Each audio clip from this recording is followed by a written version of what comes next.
Assalamualaikum warahmatullahi wabarakatuh. Salam sejahtera untuk kita semuanya. Salam sehat dan salam bahagia selalu.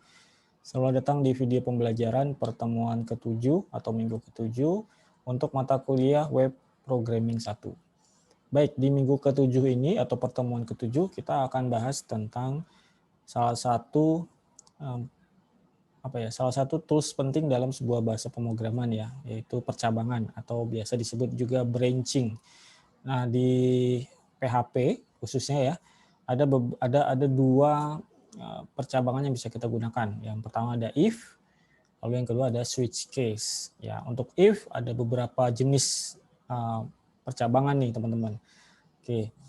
Apa sih percabangan atau pernyataan seleksi tersebut ya? Sebagian besar bahasa pemrograman pasti mengandung pernyataan seleksi. Ya, pada dasarnya pernyataan seleksi itu adalah suatu mekanisme yang menjelaskan apakah pernyataan akan dikerjakan atau tidak. Hal ini tergantung kondisi yang dirumuskan. Jadi ada kondisi, ada pernyataan atau statement. Dalam bahasa pemrograman PHP, pernyataan seleksi diterapkan dengan menggunakan statement if dan juga switch case. Ya. Nah, kita bahas pertama adalah yang statement if. Ada sekitar 3-4 statement if nih yang nanti saya akan jelaskan. Yang pertama adalah if tunggal. Nah, bentuk umum pada if tunggal ini ya, ini teman-teman, ada if, kondisi, lalu ada statementnya atau pernyataannya. Jadi if tunggal itu hanya punya satu kondisi dan satu statement saja atau satu pernyataan. Prinsip kerjanya adalah perintah di atas akan dikerjakan apabila kondisi bernilai true. Jadi si kondisi ini bernilai true, maka statementnya atau perintah atau pernyataannya akan dikerjakan. Ya, biasanya ini jarang dipakai teman-teman ya, if tunggal ini sudah jarang dipakai. Dia hanya punya satu kondisi dan satu pernyataan. Lalu statement if yang kedua adalah if else ya teman-teman, atau if dan else. Ya, pernyataan else merupakan bagian dari pernyataan if sebenarnya, tapi tidak menggunakan if karena kondisi terakhir. Jadi kalau yang if else ini sebenarnya ada dua kondisi nih teman-teman. Ini if kondisi pertama, lalu statement pertama, else kondisi kedua, lalu statement kedua. Jadi karena kondisinya hanya ada dua, maka cukup pakai satu if. Ya, kondisi yang keduanya pakai else. Ya, teman-teman. Nah, sini sama juga nanti ketika kita menggunakan if else if ya, yang ketiga, statement ketiga. Misalkan kondisinya ada 5, berarti if-nya cukup pakai 4 saja. Nah, ini contoh percabangan if else ya. Ada dua kondisi nih ya, teman-teman. Yang pertama adalah ini if string nilai lebih besar sama dengan 60 ya. Nilai awalnya adalah 40. Jika si nilai ini berisi lebih besar sama dengan 60, maka cetak nilai Anda, string nilai ya, tampil, lalu selamat Anda telah lulus. Else selain itu nilai Anda tampil di sini, sorry Anda tidak lulus. Artinya apa? Artinya else ini adalah selain dari lebih besar sama dengan 60. Berarti di bawah 60 ya, 59 ke bawah. Ya, dari 0 sampai 59 maka dia tidak akan tidak lulus statusnya. Nah, nih. Saya coba demokan ini ya. Ini sama ya. Nilainya di sini 40, sorry. Ya.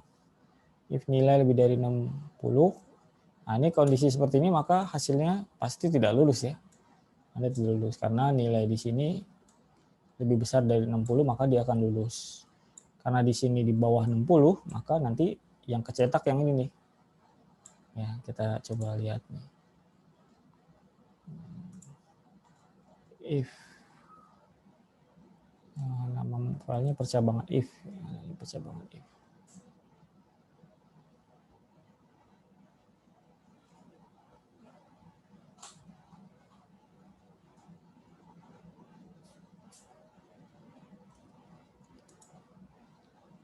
Sebentar saya save ulang.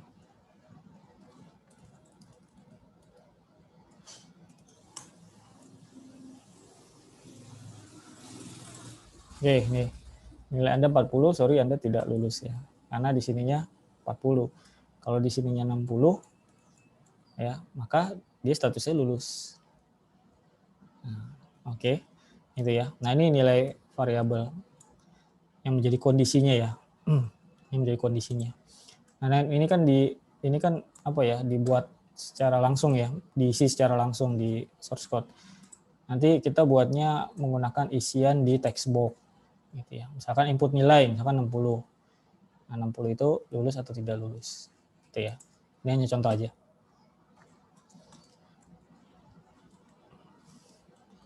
Yang ketiga ini adalah if majemuk. Ya, pernyataan if, else, if, dan else. Jadi ini untuk kondisi lebih dari 2 kondisi ya. Kalau yang ini kan 2 kondisi, 2 statement. Kalau yang ini lebih dari 2 kondisi. Ya, boleh berapa aja. Tadi saya bilang kalau misalkan kondisinya ada 5, maka if-nya ada 5. If-nya ada 4, yang kelima else gitu ya. Kalau ini kondisinya ada 4 nih. Ya, kondisinya ada 4. Ya, kondisi yang pertama pakai if, kondisi yang kedua pakai else if, kondisi yang ketiga pakai else if, dan kondisi yang keempat pakai else. Oke ya. Jadi kondisi terakhir itu menggunakan else, tidak perlu pakai else if lagi. Ya, karena sudah kondisi terakhir. Nah, ini biasanya yang paling sering dipakai nih, if majemuk, teman-teman. Ya. Nah, ini. Contohnya nih, ada variabel nilai isinya 90. Nah, ini biar kelihatan di sini aja nih. Nah, ini nilainya 90 ya. Nah, ini ada if pertama, kondisi pertama. Jika sering nilai lebih besar sama dengan 0 dan ya, sering nilai lebih kecil dari 50. Artinya dia nilainya 0 sampai 49. Ini ya, kondisi pertama jika nilainya 0 sampai 49, maka grade, string grade sama dengan E. Oke, lalu kondisi yang kedua ini else if, nilai lebih besar sama dengan 50 dan nilai lebih kecil dari 60. Berarti ini dari range 50 sampai 59. Oke ya, karena ini lebih kecil dari 60. Berarti 59. Berarti dari 50 sampai 59, nanti grade-nya D. Kondisi yang ketiga, else if, lebih besar sama dengan 60, ya, sampai lebih kecil 75. Berarti dari 60 sampai 74. Ini kondisi yang ketiga. Maka grade-nya C. Lalu else if lagi lebih besar dari 75 sampai dengan dan ini ya, dan lebih kecil dari 85. Berarti 75 sampai 84. Ini kondisi yang keempat. Kondisi yang kelima ini ya. Nilainya lebih besar dari 85, lebih besar sama dengan 85 dan nilainya lebih kecil dari 100 ya sini. Seharusnya ini bukan lebih kecil tapi lebih kecil sama dengan. Karena kalau nilainya 100, nggak kebaca dia. Ya, nanti grade-nya A. Else, selain itu berarti nilai antara 0 sampai lebih dari 100. Maka grade-nya nilai di luar jangkauan. Cetak, nilai Anda adalah string nilai, tampil nanti nilainya dikonversi menjadi grade-nya apa. Nah, ini contohnya ya teman-teman. Ini adalah percabangan if, else. Sorry. Nah, ini. Nilai Anda 60 selama sorry. Yang ini if else if. Ini nilai Anda 90 dikonversi menjadi A. Karena 90 itu ini ya 85 sampai ini. Nah, ini harusnya pakai sama dengan nih. Karena kalau di sininya nilainya 100 ya. Maka 100-nya nggak dibaca A, 100-nya malah nilai di luar jangkauan. Nah, nih. Nilai di luar jangkauan. Makanya ini pakai sama dengan. Lebih kecil sama dengan 100. Gitu ya. Nah, nih. Dikonversi menjadi A. Kalau kita misalkan ngisinya 101, nah nilai di luar jangkauan. Oke, itu ya teman-teman ya. Ini adalah if majemuk. Ini paling sering dipakai. Yang selanjutnya statement switch case. Nah, tapi sebelum ke switch case, sebenarnya ada satu lagi percabangan yang satu jenis statement lagi nih teman-teman. Selain if majemuk, ada juga yang namanya if bersarang atau nested if. Ya, nested if itu ada if di dalam sebuah if ya teman-teman. Tapi sayang di materinya nggak ada nih. if bersarang. Tapi nggak apa-apa saya tambahkan nih. Ini ya. Jadi ada if di dalam if. Ini if ya. If pertama, kondisi yang pertama. Tapi di dalamnya ada if. Nah, nih, ada if. Oke, ya, itu namanya if bersarang. If di dalam if atau nested if. Contoh ini, di sini ada dua variabel. Pertama tujuan. Di sini saya isi dulu Surabaya, lalu kelasnya bisnis. Jadi misalkan kita mau bikin program penjualan tiket kereta api ya. Nah, di dalam sebuah kereta itu ada dua kelas, eksekutif dan bisnis. Oke ya, tujuannya sama, tapi kelasnya bisa bisnis atau eksekutif. Otomatis harganya pasti beda, lebih mahal yang eksekutif daripada yang bisnis. Nah, maka di situ kita harus membuat nested if nih. Ya. If tujuan Surabaya, ya. Nah, kereta yang tujuan Surabaya, lalu di dalamnya ada lagi if kelasnya eksekutif, maka harganya 500.000. Oke ya. Nah, ini untuk cetaknya. Selain itu, harganya 300.000. Nah, selain itu adalah kondisi di mana selain eksekutif, yaitu adalah bisnis. Ya. Oke ya. Lalu ada else lagi, ini untuk if yang tujuan.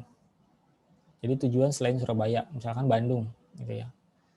Nah, sama juga nih, tujuan kereta Bandung itu ada dua kelas, ada eksekutif harganya 250.000 ya. Atau selain itu ada yang bisnis harganya 100.000 misalkan ya. Di sini tujuannya Surabaya, kelasnya bisnis pertama ya. Maka otomatis harusnya ini tampilnya. Tujuan Anda adalah Surabaya, kelas bisnis, harga tiket 300.000. Kita cek. If bersarang. Nih, tujuan Anda Surabaya, kelas bisnis, harga tiket 300.000. Ya. Surabaya, bisnis, harganya 300.000. Kalau kita ganti ini jadi eksekutif, misalkan ya. Eksekutif, ya. Ya. Harganya berubah jadi 500.000. Oke ya. Kalau misalkan ini tujuannya saya ganti jadi Bandung, maka Bandung kelasnya eksekutif ya. Harusnya tampil ini 250.000. Dari price.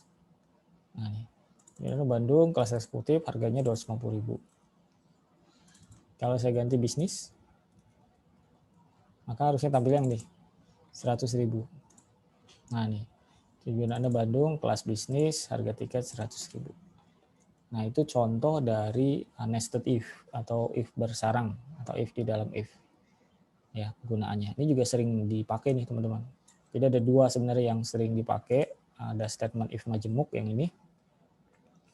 Yang kondisinya ada banyak, lebih dari 2. Atau yang ini, nested if atau if bersarang. Nah, ada juga alternatif lain selain if kita bisa pakai statement switch atau switch case ya. Jadi statement untuk mengatur alur program. Salah satu keuntungan switch adalah Anda bisa langsung mengevaluasi satu statement dan memerintahkan aksi dalam jumlah yang lebih banyak ketimbang kita menggunakan statement if. Ya, ini bentuk umumnya. Switch lalu nilai ekspresi, ini sama seperti kondisinya ya, if kondisinya gitu ya. Nah, ini switch nilai ekspresi, lalu case pertama nilainya apa, lalu statementnya apa. Ya. Lalu ditutup dengan break, ya kan. Lalu di paling akhir, ini case terakhir menggunakan default. Kalau if, kondisi terakhir kan menggunakan else, kalau yang switch menggunakan default. Nah, contohnya ini. Contohnya ini switch case. Nah, ini contohnya. Misalkan kita mau input angka, nanti terbilangnya berapa tampil gitu ya. Nah, ini kita bisa menggunakan switch case. Ya. Di sini ada string angka sama dengan 9, lalu switch kondisinya ya. Kondisinya case 0, maka string terbilang sama dengan 0. Ya kan? Titik koma, break titik koma. Case 1, string titik 2, string terbilang 1, dan seterusnya sampai case 9. Oke, terbilang sama dengan 9. Default, oke, default itu selain itu sama seperti else. Jadi gue terbilang sama dengan nilai di luar jangkauan. Cetak bentuk terbilang dari angka. string ini adalah terbilangnya berapa. Nah, hasilnya seperti ini. Switch case ini dia. Ini bentuk terbilang dari 9 adalah 9. Oke ya. Kalau kita ganti jadi 5 misalkan, simpan dulu, kan 5. Kalau kita masukin lebih dari 9 misalkan 10, maka tampilnya nilai di luar jangkauan. Ya, sebenarnya kondisi secara umum hampir sama fungsinya ya untuk menyeleksi sebuah kondisi. Oke. Nah, nanti tinggal kita pakai aja apakah pakai if atau pakai switch case. Kalau switch case itu lebih ke ini ya, seperti ini ya. Dan dia kondisinya banyak. Ya, lebih enak pakai switch case. Oke, kalau if tadi lebih sering dipakai ini if majemuk atau nested if atau if bersarang, atau bisa juga pakai switch case. Yang terakhir, ini tugas pertemuan 7, teman-teman. Ini tampilan inputnya sebelah kiri, masukkan nilai 1 dan masukkan nilai 2, lalu pilih antara segitiga atau persegi panjang. Nah, kita ingin menghitung persegi panjang atau segitiga, tapi pilih salah satu ya. Misalkan masukkan nilai satunya 2, nilai 2-nya 3 misalkan ya. Klik persegi panjang, maka hitung, maka ini hasil hitung rumusnya adalah nilai A atau nilai 1 adalah ini 5 contohnya ya, nilai 2-nya adalah 6 contohnya, maka rumus yang dipilih adalah persegi panjang, hasil perhitungan rumusnya adalah 30 karena panjang kali lebar gitu ya. Nilai 1 anggaplah panjang, nilai 2 anggaplah lebar. Oke. Ketemuan soal jika nilai 1 dan 2 sama dengan 0 maka tidak ada hasil perhitungan. Ini pakai if ya. Jika nilai 1 dan 2 terisi nilai maka oke ya. Jika memilih perhitungan rumus segitiga maka rumusnya ini setengah kali nilai 1 dikali nilai 2. Yaitu untuk rumus segitiga. Lalu jika memilih perhitungan rumus persegi panjang maka rumusnya adalah nilai 1 dikali nilai 2. Nah, ini pakai if ya teman-teman. Silahkan dikerjakan tugas 4-nya. Nah, ini untuk latihan saja. Nanti untuk bukan untuk tugas yang dikumpulkan ya teman-teman. Untuk tugas yang dikumpulkan nanti akan saya jabarkan di saat materi belajar. Oke, itu materi pertemuan 7 tentang percabangan ya. Selamat belajar, selamat mengerjakan latihan-latihannya. Silakan dikerjakan nih percabangan if else ya, lalu percabangan if majemuk dikerjakan, lalu switch juga silakan dikerjakan, dan ada nih terakhir ya, silakan dikerjakan ini tanpa script. Kalau ini kan dengan script ya, yang if else, if majemuk, dan switch case.